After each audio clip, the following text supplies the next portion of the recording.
हाँ, good morning class. आज मैं एक बार फिर से जो सरकार की गाइडलाइंस के ज़रिए 5 सितंबर से सभी कॉलेजों में ऑनलाइन क्लास के माध्यम से बच्चों को पढ़ाया जाएगा। मैं आज एक बार फिर से जगलाल जगत बहादुर पटेल इंटरमीडिएट कॉलेज से बोल रहा हूँ। मैं लकी सिंह पटेल, आज केमिस्ट्री एक्सपर्ट। आज आप लोगों को मैं क्लास 9th की केमिस्ट्री की क्लास दे रहा हूँ। तो बच्चों ध्यान में रखिए, क्लास 9th। तो क्लास 9th की केमिस्ट्री की बात करते हैं, और जो हमारा सब्जेक्ट है वो है केमिस्ट्री।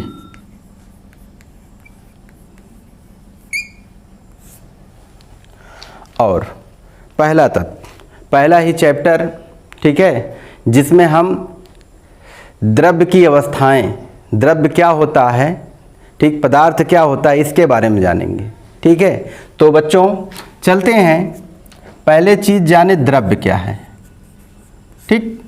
अच्छा, द्रव्य की अगर बात करें तो वहाँ हम कह सकते हैं द्रव्य स्थान घेरता है, स्थान घेरता है, और बच्चों जिसमें भार होता है जिसे W कहते हैं, ये हमारी द्रव्य है। ना, आज यहाँ हम देख सकते हैं कि आप अपने अगल बगल जितनी भी वस्तुएं आपको दिखाई दे रहे हैं, तो एक बात कह सकते हैं, आज हमारा पूरा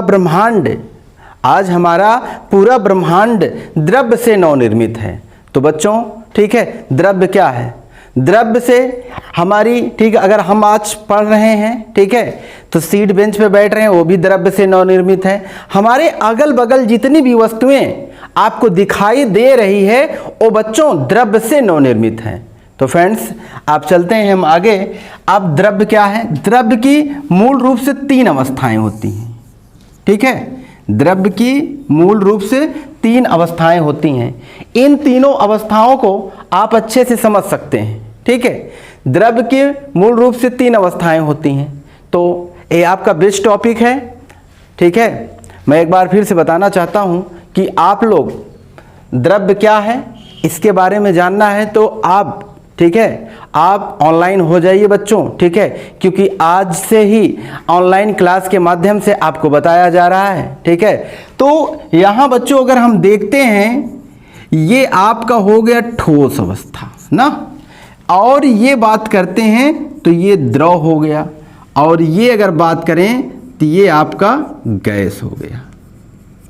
तो यहाँ हम देख सकते हैं 3 अवस्थाएं होती हैं, द्रव्य की 3 अवस्थाएं।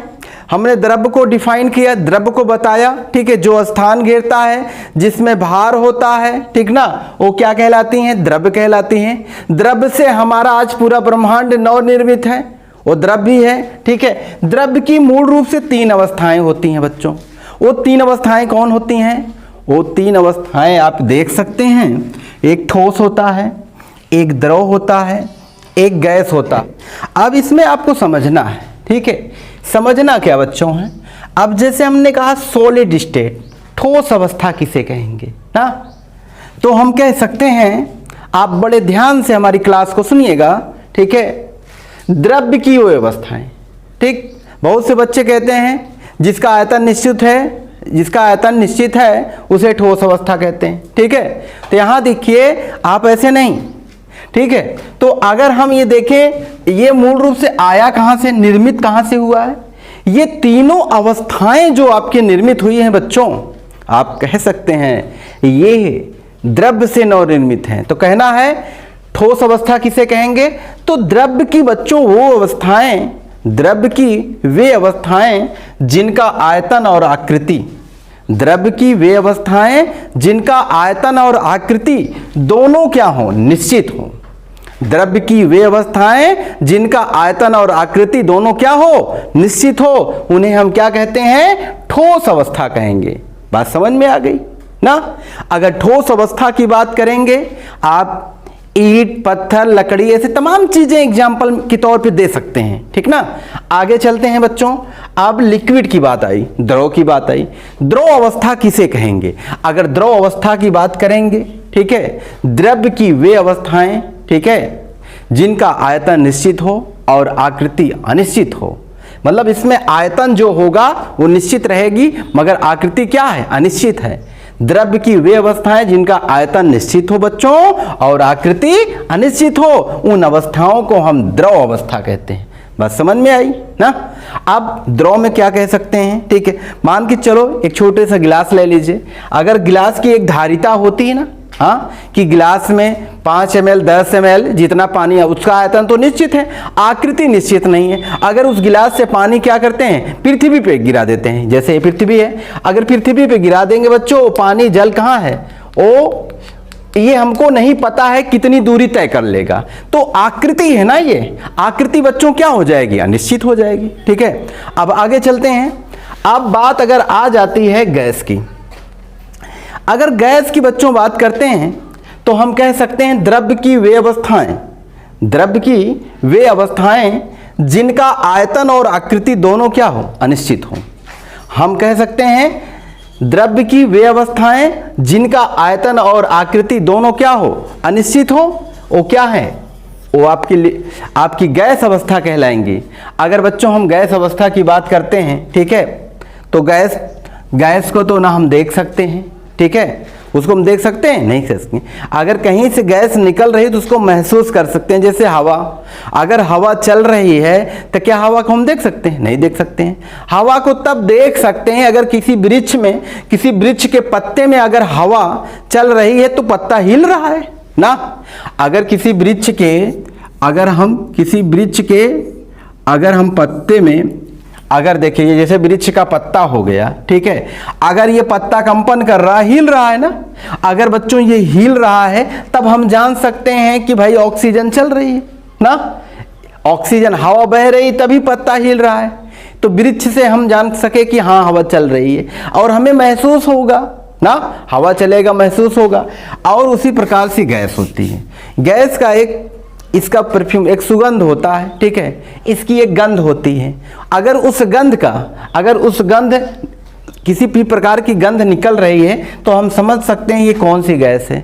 गैस में कई गैस आप देखें, इनकी आकृति और आयतन दोनों क्या होता है बच्चों? अनिश्चित होता है, ठीक है। अब अगर गैस की बात करें, एक घरेलू गैस की बात करते हैं जिसको LPG बोलते हैं, ठीक है। तो बच्चों अगर LPG गैस की बात करें, ये कौन सी गैस है इसको आप समझ सकते हैं, ये लिक्विड पेट्रोलियम गैस है, ठीक है। अगर घर में अगर भोजन बनाया जाता है, ठीक है, खाने वाली सामग्री को बनाने के लिए इसी गैस का यूज किया जाता है। ये क्या है? लिक्विड पेट्रोलियम गैस है, ठीक है। अब गैस तो कई प्रकार से होते हैं, ठीक है, तमाम चीज़ें हैं, ये समझ सकते हैं। एक छोटी सी चीज़ इसमें बता देते हैं। अगर गैस की बात करते हैं, इसको और थोड़ा डिफाइन कर देते हैं और थोड़ा व्याख्या कर देते हैं। देखिए गैस क्या होती है, इसको आप समझ लीजिए। मान के चलो, बाय द वे, मान के चलिए एक कमरा है ना, एक छोटा सा कमरा है बच्चों, ठीक ना, चारों तरफ से कमरा बंद है ना, चारों तरफ से कमरा बंद है, ठीक है। तो अगर इसमें गैस डाल दिया जाए ना, या इसको छोड़ दीजिए, एक कुएं का हम एग्जाम्पल ले लेते हैं। मान के चलिए एक कुआं है, ठीक है, अगर कुएं में बाय द वे गैस जम गई है ना, तो बच्चों ये चीज जानिए आप, गैस जमती कहाँ है? ठीक, गैस वहीं जमेगी जहां जल का स्रोत नहीं रहेगा। अगर वहां जल नहीं पाया जाएगा, अगर जल जमा नहीं रहेगा तो जाहिर से बात है वहां गैस जम जाएगी। ये कन्फर्म है, ठीक है। अगर उस कुएं में जल होता तो कदापि गैस नहीं जमा होती, ये चीज जान लीजिए, ठीक है। अब क्या करते हैं, जब गैस जमा हो गई है तो उसमें क्या, गैस हटाने के लिए यही संसाधन है, ठीक है। उसमें ज्यादा मात्रा में अब क्या करो, जल डालिए। जानोगे कैसे, आप जानोगे कैसे बच्चों कि इस कुएं में इस स्थान पर गैस जमा है? गैस जमा जहां रहेगा, अगर आप लालटेन के सहारे बच्चों, अगर लालटेन को उस विराम साम्य अवस्था से विराम अवस्था, अवस्थाएं दो होती हैं, एक साम्यावस्था होती है, एक विरामावस्था। इसके विरामावस्था पे बच्चों ले जाइए लालटेन।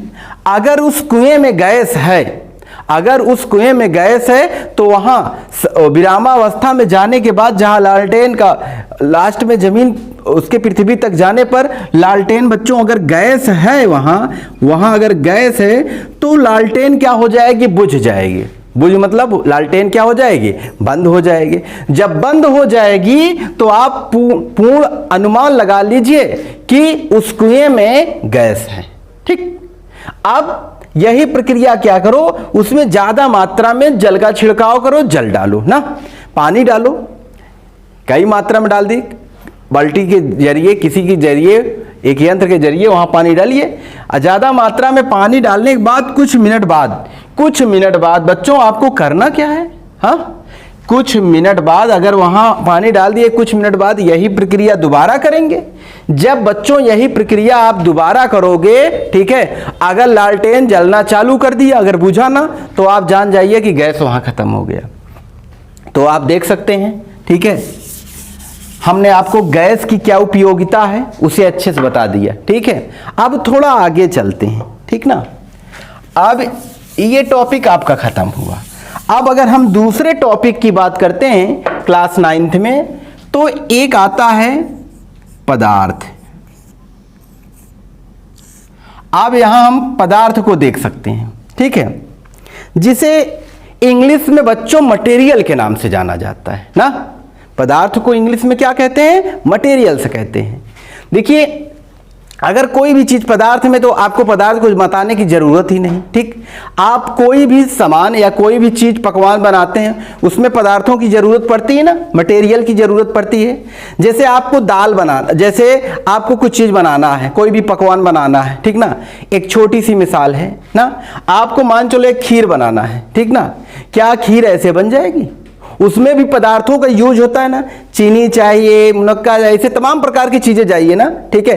तो वही आपका पदार्थ है। ठीक, आप किसी इन पदार्थों का सहयोग करके हम पदार्थों का सहयोग करके एक एलिमेंट, एक तत्व बनाते हैं। जैसे अब अगर हम बात करेंगे, इसमें दो चीजें हो जाएंगी। दो चीजें बच्चों होती कौन है, देख लीजिए। अगर पदार्थ में एक बच्चों होता है तत्व, जिसे एलिमेंट कहते हैं, एलिमेंट, और दूसरा बच्चों होता है यौगिक, जिसे हम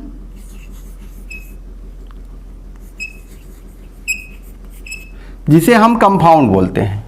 ठीक है, अब यहां देखिए दो चीजें, दोनों चीजों को आप समझ लीजिए। ठीक है, इसमें क्या होती है, पहला है एलिमेंट, मीन्स तत्व होता है, कंपाउंड मीन्स होता है यौगिक। ठीक है, पदार्थों में दो ही चीजें होती हैं, एक तत्व होता है बच्चों और दूसरा क्या होता है, यौगिक होता है। ठीक है, अब कर सकते हैं, अब इनको अगर तत्व जानेंगे, तत्व किसे कहेंगे और यौगिक किसे कहेंगे। ठीक, आप अब समझ सकते हो, मैं पहले ही चैप्टर से आज आपकी क्लास 9th में केमिस्ट्री पढ़ा रहा हूं, आप बड़े आसानी से आप पढ़ सकते हो। ठीक है, पहला टॉपिक हमने द्रव्य खत्म किया, उसमें तीन चीजें, ठोस, द्रव, गैस खत्म किया। अब दूसरा टॉपिक आया आपका मटेरियल्स, मीन्स पदार्थ। पदार्थ क्या है बच्चों, उसको मैंने पदार्थ को बता रहे हैं। ठीक ना, पदार्थ में दो चीजें होती हैं, एक तत्व होता है और दूसरा यौगिक होता है। अब इनको समझ सकते हैं, तत्व और यौगिक को समझना है तो बड़े आसानी से समझ सकते हैं। तत्व में अगर हम बात करें, तत्व कई होते हैं, जैसे हाइड्रोजन हो गया, लिथियम हो गया, ऑक्सीजन हो गया, ऐसे कई तत्व हैं। अगर यौगिक की बात करें तो ये हो गया CO2 हो गया, कार्बन डाइऑक्साइड हो गया, HCl हो गया, ये सब क्या है, कंपाउंड है, यौगिक है। ठीक ना, आप समझ सकते हो। अगर इनको बताना है तो डिफाइन कर सकते हैं, व्याख्या कर सकते हैं। अब तत्व किसे कहेंगे, एक ही प्रकार के बने पदार्थों को, एक ही प्रकार के बने पदार्थों को तत्व कहते हैं। जैसे अब कह सकते हैं H+H, अगर आप क्रिया किया तो बच्चों H2 कहलाया। ये हमारा क्या है, ये हमारा एलिमेंट है। ठीक ना, अगर हम बात करें यौगिक की बात करें, जब बच्चों यौगिक पे जाएंगे, ठीक है, कंपाउंड है, दो या दो से अधिक तत्वों के संयोग से जो प्राप्त होता है। ठीक ना, अब यहां क्या देख सकते हैं, कार्बन हो गया प्लस ऑक्सीजन, इनका अगर बच्चों सहयोग करेंगे तो आपका CO2 हो गया। अगर हाइड्रोजन हो गया प्लस क्लोरीन संयोग करेंगे HCl, ये यौगिक हो गया। आप समझ सकते हैं ना, तत्व और यौगिक आपका खत्म हो गया। अब तीसरे टॉपिक की ओर चलते हैं। अब बात आई अणुभार की।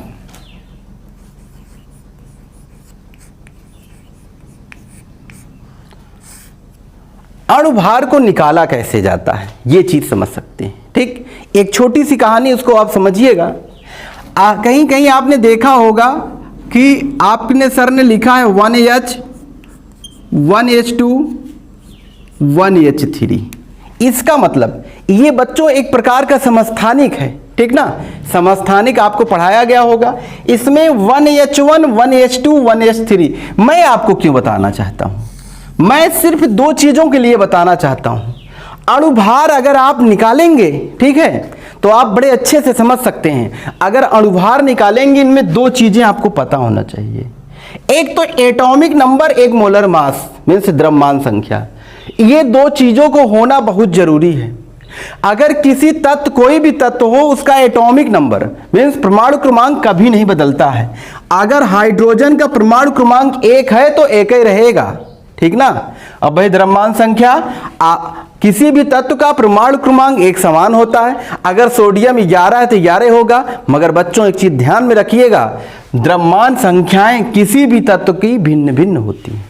ठीक ना, वो बदलती रहती। अब जैसे यहाँ 1 हो गया, यहाँ 2 हो गया, यहाँ 3 हो गया। मगर भाई दबे देखिए, सभी का एटॉमिक नंबर हाइड्रोजन में जैसे 3 हाइड्रोजन है ना, तीनों का एटॉमिक नंबर सेम है, मगर द्रव्यमान संख्याएं देखें भिन्न है ना। यहाँ 1 है, यहाँ 2 है और यहाँ 3 है।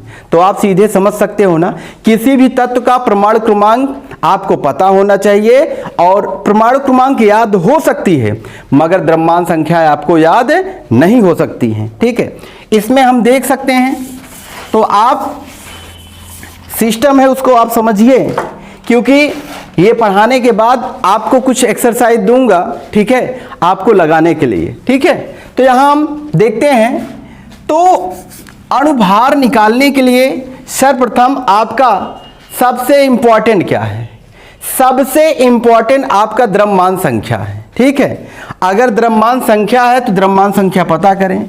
अब जैसे मैंने कहा, एक लिख दिया NaHCO3। जब बच्चों NaHCO3 लिख दिया तो कहने का मतलब इसका नाम सोडियम बाइकार्बोनेट ना। अब इसका अणुभार निकालना है ना। अब अणुभार निकालना है, आपके एग्जाम में पूछता है और आपका सिलेबस भी ये बताता है। ठीक ना, अणुभार निकालना है बच्चों, तो सोडियम कितना होता है भाई? 11 होता है। इसका कितना होता है? 11 एटॉमिक नंबर और 23 द्रव्यमान संख्या, प्लस हाइड्रोजन 1 होता है, प्लस कार्बन 12 होता है, प्लस ऑक्सीजन 16 गुणे 3 होता है। ठीक, अगर टोटल करते हैं हम 84, यहां हम देख सकते हैं, ठीक है, कि अगर एक ऐसे यौगिक सोडियम बाइकार्बोनेट का अगर हम अणुभार निकालते हैं 84 होता है। ठीक है, इसी प्रकार हमने कहा किसी भी तत्व का क्या पता होना चाहिए? ठीक है, द्रव्यमान संख्या। एक चीज आप बच्चों जान लीजिए, जो द्रव्यमान संख्याएं होती हैं, ठीक है, ज्यादातर आप द्रव्यमान संख्याएं देखेंगे किसी भी तत्व का दुगने से कुछ अधिक होती हैं। क्या होती हैं? दुगने से कुछ अधिक होती हैं। तो यहां हम देख सकते हैं दुगने से कुछ अधिक है, तो इसमें ये आप देख लीजिए, जैसे हमने कहा NaCl का निकालना है। सोडियम क्लोराइड हम जानते हैं सोडियम का 23 होता है। अगर क्लोरीन के द्रव्यमान संख्या देखेंगे तो भैया बच्चों 35.5 होता है। क्या होता है? 35.5 होता है। तो यहां हम कह सकते हैं अगर 35.5 होता है तो यहां 3 2 5। ठीक है, अब यहां देख सकते हैं 5 हो गया, 5 3 8। इनका अगर देखेंगे बच्चों तो 58.5। ठीक है, अगर आ गया आपको साधारण नमक सोडियम क्लोराइड का द्रव्यमान संख्या एटॉमिक नंबर निकालना रहेगा, सॉरी अणुभार निकालना रहेगा तो 58.5 हो गया। आप समझ सकते हैं ना कैसे निकाल रहे हैं। अब क्लास 9th में अब कुछ आज की क्लास में बस इतना। अब कुछ हम एक्सरसाइज देते हैं आपको होमवर्क घर पे लगाने के लिए, ठीक है। अगर घर पे लगाना है तो आप करके इसको कमेंट जरूर करिए, ठीक है। हमारे श्री जगलाल जगत बहादुर पटेल इंटरमीडिएट कॉलेज के ग्रुप के माध्यम से आप ये वीडियो देख पाएंगे, ठीक है। और उस ग्रुप में ये चीज करके, ठीक है, आप पेन कॉपी लेकर उसको हमारे वीडियो को देखिए और जो क्वेश्चन आपको दिया जाता है उस ग्रुप में सेंड कीजिए करके, ठीक है। तो यहाँ बच्चों हम देख सकते हैं, अगर हमको देखना है यहाँ तो बड़े आसानी से देख सकते हैं कुछ तत्वों को, होमवर्क, ठीक।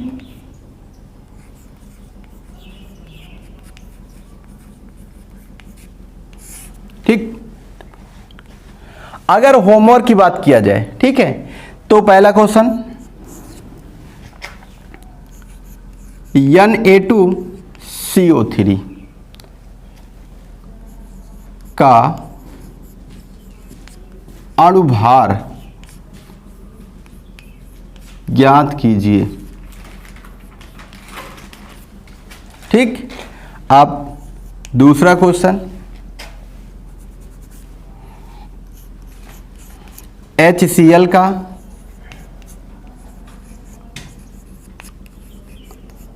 अणुभार ज्ञात कीजिए।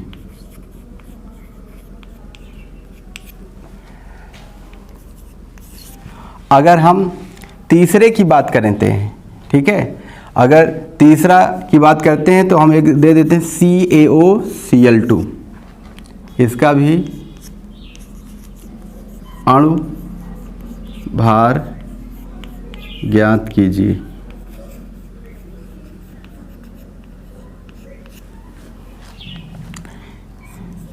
अगर चौथा क्वेश्चन देखते हैं,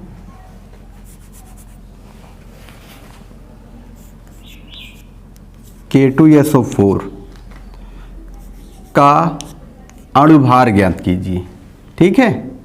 पांचवा क्वेश्चन देखते हैं,